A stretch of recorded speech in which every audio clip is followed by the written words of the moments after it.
ఏంది పని మనిషా? పని మనిషి నెలకి ఇప్పుడు ఎంత అడుగుతుండదో తెలిసినా? వాళ్ళు కూడా ఇప్పుడు సాఫ్ట్వేర్ ఇంజనీర్ లాగా వేలకి వేలు అడుగుతా ఉండారు. ఇస్తే పోయే, ఇప్పుడు నీకు డబ్బులంటే లెక్కే ఉంది. అదేం పెద్ద విషయమేం కాదనుకో, కానీ తీసుకున్న డబ్బుకి పని చెయ్యాలి కదా వాళ్ళు. వచ్చిన పనుళ్ళు ఏమేమి రూల్స్ పెడతా ఉండారో తెలుసా నీకు? ఇప్పటికే 2 పనుళ్ళని పిలిచి అడిగినా వాళ్ళు పనులకు రాగానే వాళ్ళకి స్ట్రాంగ్ గా కాఫీ పెట్టేయాలంట. ఇంకొత్తేమో కాఫీలు టీలు నా ఒంటికి పడవు, హార్లిక్స్ కావాలంటుంది. ఇంకొత్తేమో మనం పనులు స్టార్ట్ చేసి పెడితే వాళ్ళు కంటిన్యూ చేస్తారట. రాగానే కాఫీలు దాగి ఇల్లు చిమ్మంగానే వేడివేడిగా పాస్తానో నూడిల్సో తినబెట్టాలంట. సర్దికుళ్ళు ఒంటికి పడమంటుండారు. వాళ్ళు మనల్ని పనిలో పెట్టుకుంటుండారో మన వాళ్ళని పనిలో పెట్టుకుంటున్నావో ఏం అర్థం కావట్లా. అయినా నువ్వొకటి గమనించినావా స్వామి? అత్తగారిగా నేను పొద్దున్న లేచి ఇన్ని పనులు చేస్తా ఉంటే 3 కోడళ్ళు ఒక్కరైనా వంటగదికొస్తా ఉంటారా? పోనీ పెద్దది కడుపుతూ ఉండదే, వేరే పనులు చేయొద్దు, రెస్ట్ తీసుకోమన్నా. రేపు బిడ్డనిగానే తల్లి కాబట్టి అది రెస్ట్ తీసుకోవాలా. కాని ఈ అక్క చెల్లెళ్ళున్నారు చూడు, ఏమి పట్టించుకోవట్లా. చేస్తా ఉన్నాను కదా అని చూస్తా ఉన్నారు. ఏందో నా కర్మ. అవునే కనకం, నువ్వు నీ మంచితనంతో మరీ అలసిచ్చేస్తున్నావు. వాళ్ళని కొంచెం దారిలో పెట్టుకో. ఎందుకులే స్వామి, నేనేమైనా మాట్లాడితే మళ్ళీ మీ అందరికి చెడుగా కనబడతాను. చూడు, మంచిగా అంటే నువ్వు మరీ అంత మంచిగా ఉండక్కర్లా. కోడళ్ళ దగ్గర కొంచెం ఖరాఖండిగా ఉండు, లేకపోతే నిన్ను పీల్చి పిప్పి చేసేస్తారు వాళ్ళు. అత్తా అత్తా అత్తా, రాకోడ్లా రా. లేచేసినావా అప్పుడే? కాసేపు నిద్రపోయి ఉండొచ్చు కదా. నిద్ర పట్టట్లేదత్తా. పాలు పెట్టినారా? అందరికి టీలు కాఫీలు ఇచ్చి నాకేమో పాలిస్తారు. ఆ ఒట్టి పాలు తాగేదానికేమో చిరాగ్గా ఉంది. నాకు కూడా ఈరోజు కాఫీ ఇయ్యండత్తా. ఏంది కడుపుతోన్న దానివి టీలు కాఫీలు తాగుతానంటావా? పైత్యము వద్దు, పాలు తాగు. నీ కోడలు కుట్టి పాలిస్తేట్టా? కుంకుమ పువ్వు పాలివ్వు. నిన్న తీసుకొచ్చాడు పెట్టినా. పుట్టబోయే బిడ్డ బాగా ఎర్రగా బుర్రగా పుట్టద్దా? అట్నే లేరా, నా కోడలికి కుంకుమ పాలిచ్చి ఎర్రగా బుర్రగా ఉండే బిడ్డని కనేటట్టు చేస్తాలే. అబ్బబ్బబ్బబ్బబ్బా, నువ్వు మమ్మల్ని అందరిని కంటికి రెప్పలా చూసుకుంటా ఉంటే నా కడుపు నిండిపోతా ఉండదమ్మా. ఈరోజు టిఫిన్లో కూడా మళ్ళీ ఇడ్లీ దోశ లాగా కాకుండా మెను కొంచెం మారుద్దామా. రోజు అవే తినాలంటే బోర్ కొడతా ఉండదు. నిన్నైతే ఇడ్లీ దోశ పూరి గారె అవన్నీ బానే ఉంటాయి. ఈరోజు నెయ్యి పొంగలు పాస్తాజీ అది తినాలనిపిస్తూ ఉండదు నాకు. నీ కోళ్ళకి చక్కెర పొంగల్ తినాలనిపిస్తూ ఉండదంట. అది కూడా చేసి నాయను నీకేం కావాలో కూడా చెప్పేసి అమ్మకి, అమ్మ చకచకా చేసేస్తుంది. పాపం మీ అమ్మొక్కతే ఇన్ని వంటలు చేసుకోలేకపోతా ఉండదురా. రోజు మనం 4 రకాల టిఫిన్లు అడిగేది కరెక్ట్ కాదు. ఈ ఇంటి కోడళ్ళు దర్జాగా కూర్చుంటే వాళ్ళ అత్తగారు అప్సోపాలు పడతా ఉండారు. ఏమైనా అర్థమవుతా ఉండదా నీకా? ఈ పూటకి ఒక టిఫిన్ చాలులే. ఏదో నెయ్యి పొంగల్ అన్నాడు కదా, అదొకటి చేయి చాలు. వద్దులేపా, పిల్లకాయలు ఆశపడతా ఉంటారు, కష్టమైనా చేసేస్తా. వద్దులేమ్మా, నువ్వు మరీ అంత కష్టపడతా ఉంటే మనసు చివుక్కుమంటా ఉండదు. నెయ్యి పొంగలు అదొక్కటి చేయి చాలు. కోరినవన్నీ తినాలంటే ఇంట్లో ఉండే మిగతా ఆడవాళ్ళు కూడా నీకు సాయం చేస్తే పర్లా. నా పెళ్ళం గడుపుతూ ఉండదు. ఖాళీగా ఉండే ఇద్దరు ఇంకా నిద్ర లేచినారు లేదు.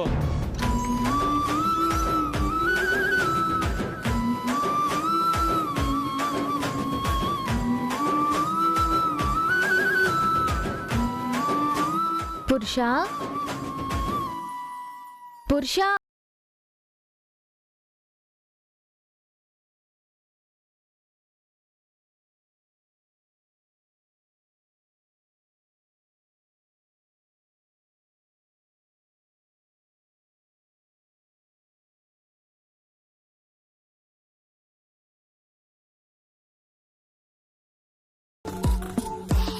నిన్నిట దగ్గరగా చూస్తుంటే జీవితాంతం ఇట్టే హత్తుకుని కళ్ళల్లోకి కళ్ళు పెట్టి చూస్తూ ఉండిపోవాలనిపిస్తుంది. అవునా? ఇలాగే రెప్ప వాల్చకుండా చూస్తూ ఉన్నావంటే కళ్ళు వాచిపోతాయి. లే. మ్మ్హ్మ్. అసలు రాత్రంతా సరిగ్గా నిద్రే పట్ల తెల్లారుజామునే పడుకున్నా. కాసేపు ఇట్టే ఉండు, నిన్ను హత్తుకుని నిద్రపోతా. ఏయ్, దెబ్బలు పడతాయి. లే. అది కాదే, అసలు నువ్వు స్నానం చేసి వచ్చాక ఎంత ముద్దొస్తుండవు తెలుసా? నేను స్నానం చేశాను, నువ్వు చేయలేదు. లే ముందు. అట కాదే, చూడు నీ బుల్లి పెదాలు చూడు ఎట్టుండాయో. అమ్మో, అమ్మో, ఏమైంది? కొంచెం దూరంగా ఉండబ్బా. అరే, నేనేదో నీ మీద పడ్డట్టు అంటున్నావు. నువ్వే కదా దగ్గరికి లాక్కున్నావు, ఇప్పుడు వచ్చేసి దూరంగా ఉండమంటున్నావు. అది కాదే, నువ్వు నా పక్కనుంటే అయస్కాంతం లాగినట్టు లాగేస్తుండవు. నిన్ను దగ్గరికి తీసుకోగానే అమ్మ గుర్తొస్తా ఉండదు. మనం పొరపాటున దగ్గర అయ్యామో ఇక అంతే, అమ్మ ప్రాణానికి ఏదో ఒకటి అయిపోద్ది. జ్యోతిష్యుడు చెప్పినాడు కదా, మనం కలిసి కాపురం చేయట్లేదు కదా, ఒకే గదిలో ఉంటే తప్పేంటనే రాత్రి గదిలో పడుకోమన్నా. నువ్వు గదిలో అట్ట పడుకున్నావో లేదో, అమ్మని కల్లో యమబొట్టులో దున్నపోతులో తరుముతున్నట్టు కళ్ళు వచ్చేసిందే. వద్దే, మనం కొంచెం దూరంగానే ఉందాం. అత్తా, సరదాగా ఉండే నా మొగుడికి కూడా నీ నాటకంతో ఒక భయాన్ని క్రియేట్ చేసేశా. మెల్లమెల్లగా నా మొగుడే నా నుండి దూరం అయ్యేటట్టు నువ్వు పన్నిన పన్నాగం పనిచేస్తుంది. ఆయన మనసులో ఆశ ఉన్నా నన్ను దూరం పెట్టే పరిస్థితి తీసుకొచ్చావు. నువ్వేసిన ఎత్తుకి ఖచ్చితంగా పై ఎత్తు నేను వేస్తానత్తా.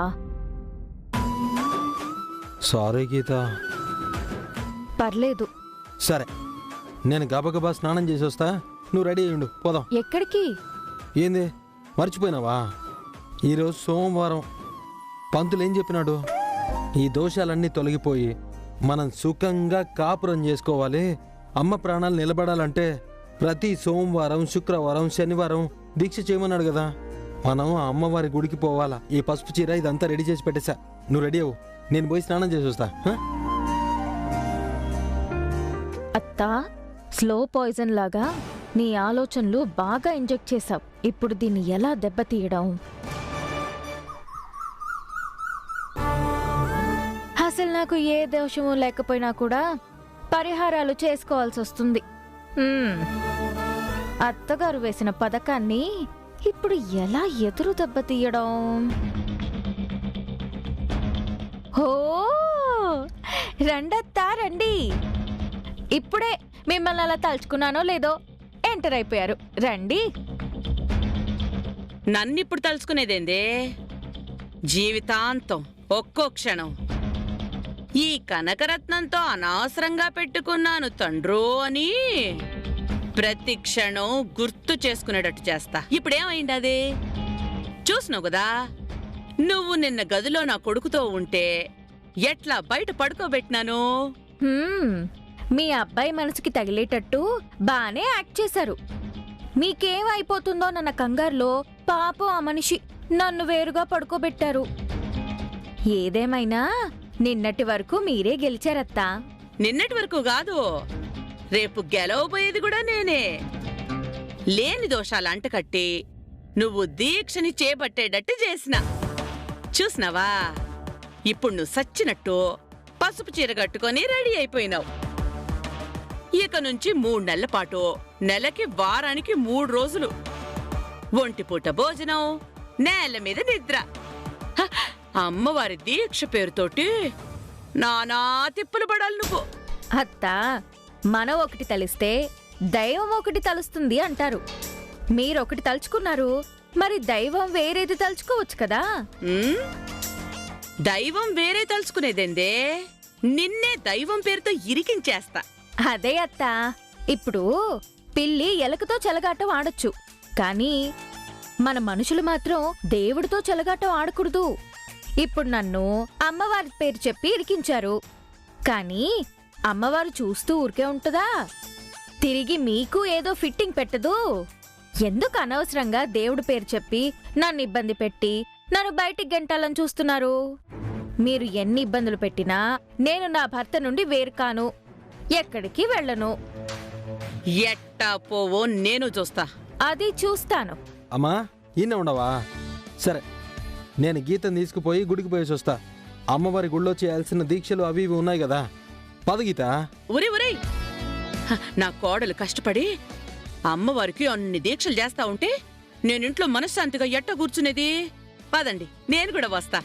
నేనే కాదు, ఇంటిల్లి 10 వస్తాం. రండి రండి, రా కోడ్లా రా. రా, రా. ఆ, రా రా గీత, రా రా. రామా. ఏమబ్బా, తిరుపతి బాలాజీ పూరి, రండి రండి. ఆ, అందరి స్నానాలు అయిపోయిండే కదా? అయిపోయినాయి అమ్మా. ఏమి? అయితే పదండి. మో, ఆడేం చేస్తుండావు? వస్తున్నా, రా చెప్తా. ఏందమ్మా అడావుడి?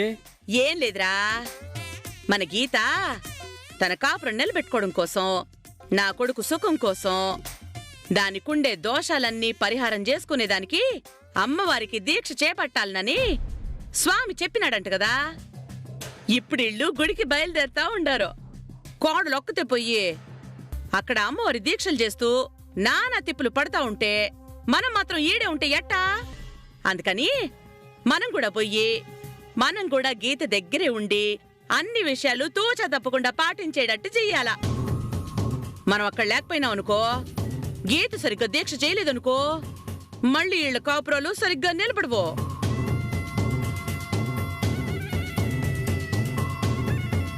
ఎవరి బుద్ధులకు తగ్గట్టే వాళ్ళ కాపురాలు నడుస్తాయి. మీరు పోయిరండి, మేము రాము.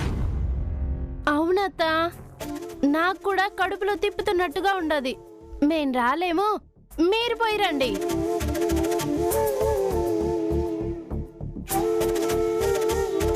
సరే, కడుపుతో ఉన్నావు కదా, వచ్చి ఇబ్బంది పడద్దులే.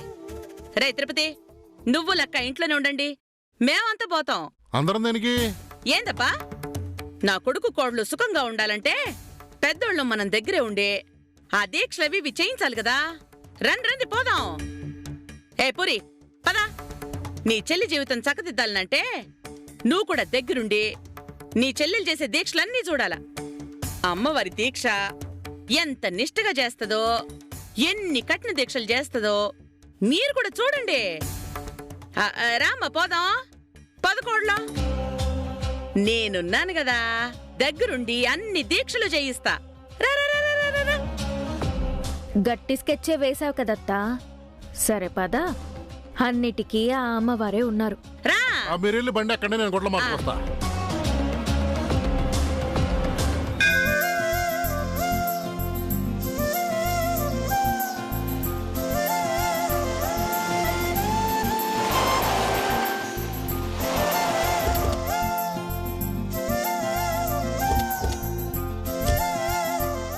రా తల్లి రా. ఏ జన్మలో ఏ పాపం చేసుకున్నామో ఇప్పుడు ఆ దోషాలన్నీ నీకిట్ట తగులుకున్నాయి. నా కొడుకు సుఖంగా లేకుండా పోయిండాడు. నేనే దగ్గరుండి నీ కఠిన దీక్షల్ని నిష్ఠగా జయిస్తా. నువ్వేం బాధపడబాకో, నేనున్నాను కదా నీ దోషాలన్నీ తొలగించేదానికి. ఆహా, అసలు నువ్వు ఎంత ఎత్తుకెదిగిపోయావు తెలుసా కనకం? అపకారికి ఉపకారం చేయాలని ఒక సామెత ఉండదు. నీ కోడలు నీ నుండి పెత్తనం లాక్కుని అన్ని సతాయింపులు సతాయించినా నువ్వు మాత్రం మంచిగా కోరుకుంటా ఉండవు. ఇప్పటికైనా కొంతమందికి నీ విలువ తెలిసొచ్చిందో లేదో. నాయనా ఏందిది? ఏమిరా, పెద్దోళ్ళని చెప్పకూడదా?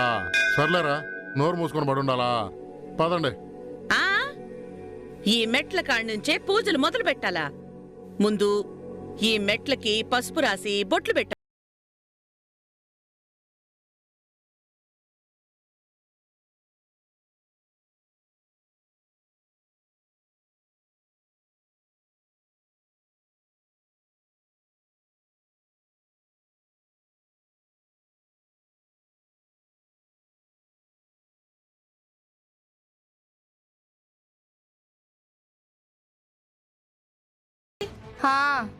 ఎవరు చేసిన పాపానికి వాళ్లే పరిహారం వెతుక్కోవాలి. మేముండి చేసేదే ఉంది.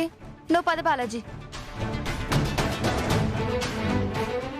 అంతేలే, రక్తం పంచుకు పుట్టిన పాపానికి పాపాలు కూడా పంచుకోవాలంటే ఎట్టా? పాపాలు కూడా పంచుకోవాలంటే ఎట్టా? ఎవరి పాపానికి వాళ్లే పరిహారం చేసుకోవాలి.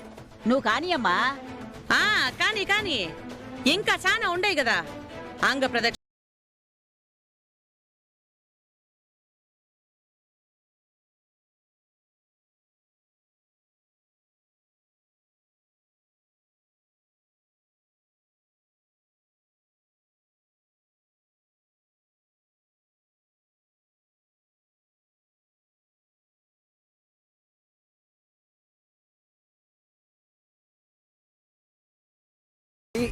స్వామి మీరేనా మా కోడలికి దోషం అని చెప్పింది?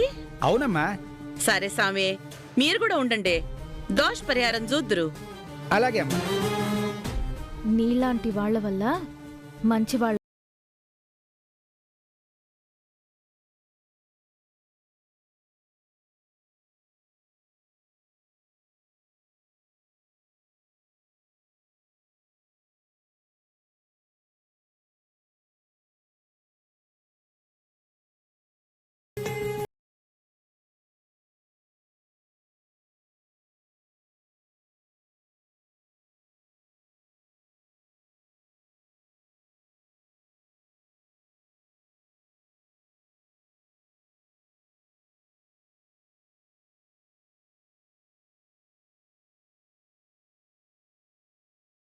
ఒసే, దీన్ని దీక్షల పేరుతోటి అష్టతిప్పలు పెట్టాలి, చావగొట్టాలి.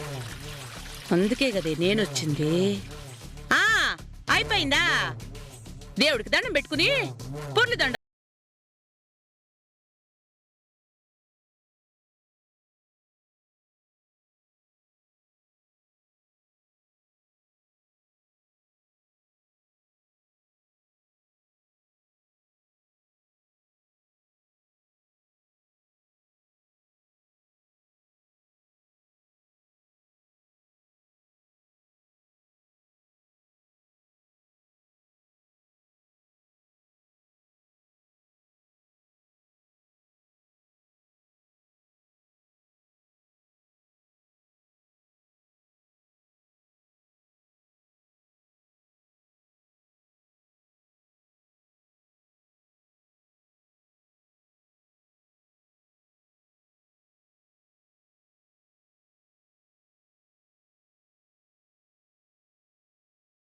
భక్తితో చేస్తుండది.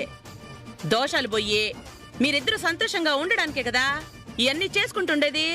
అమ్మా, ఈ దోష పరిహారాలన్నీ నీ ప్రాణాలు కాపాడడం కోసమేనమ్మా.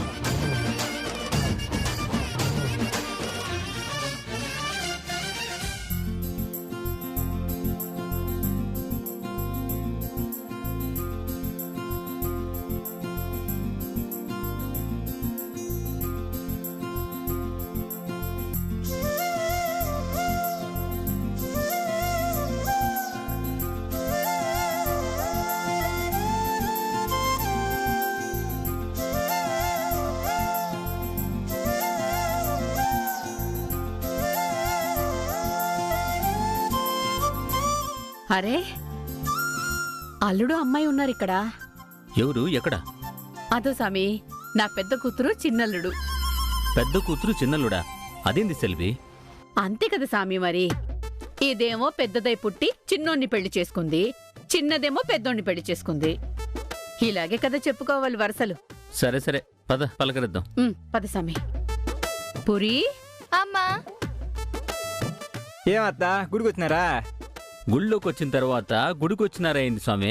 అవును కదా, ఏదో అలవాట్లో అట్లా ఫ్లోలో వచ్చేసిందిలే మావా. దర్శనం అయిందా? ఇంకా లేదు. లేదు. మీ దర్శనం అయిందా? ఇదిగో ప్రసాదాలు కూడా తింటూ ఉన్నాం. మీరిద్దరే వచ్చారా గుడికి? ఇంట్లో పెద్దోడు వదిన తప్ప అందరూ వచ్చినాం. అవునా? మరి వాళ్ళేరి? మీ శను కూతురికి దోశలు ఉన్నాయంట. మా అమ్మ దగ్గరుండే అన్ని కఠిన దీక్షలు చేస్తూ ఉండదు. వాళ్ళు ఆడున్నారు, మేమేమో ఎడు కూర్చున్నాం. ఏంది? గీతకి దోషాలా? అవును. అది చేసుకున్న పాపాలకి దోషాలు కాక పుణ్యం వస్తుందా ఏంటి? పూరి, ఎందుకప్ప కోపడతావు? మీకు తెలీదా? మీ చిన్న కూతురు పెత్తనం తీసుకుని ఎన్నెన్ని కష్టాలు పెట్టిందో.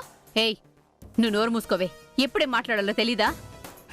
ఎప్పుడు మాట్లాడినా నిజాలు అవే కదా. అది చేసుకున్న పాపాలకి ఏదో దోషం పట్టుకుంది. అందుకే అత్తగారిది పెద్ద మనసు కాబట్టి దగ్గరుండి దోష పరిహారం చేయిస్తున్నారు. దోషమేంది? ఏం మాట్లాడుతా ఉండవు నువ్వు? ఏమబ్బా, మా నాయనకి అర్థమయ్యేటట్టు నువ్వే చెప్పు. ఏముంది మామ, కడుపులో 1,00,000 కోటలు పెట్టుకునే మంచి దానిలో యాక్ట్ చేసింది ఇన్ని రోజులును. అందుకనే పెళ్ళి 6 నెలలైనా భార్య భర్తలుగా కలిసి కాపురం కూడా మొదలు పెట్టలేకపోయినారు. ఏంది ఏంది మీరనేది? ముహూర్తాలు చూసే తొలిరా ఏర్పాటు చేసినా వాళ్ళిద్దరూ కాపురం మొదలెట్టలేకపోయినారంటే దోషంగా ఇంకేంది. వాళ్ళు సుఖంగా కాపురం చేసుకోవాలనే జ్యోతిష్యుడు చెప్పిన దోష పరిహారాన్ని మా అమ్మ దగ్గర చేయిస్తా ఉండదే. అమ్మో స్వామి, మీరు రండి.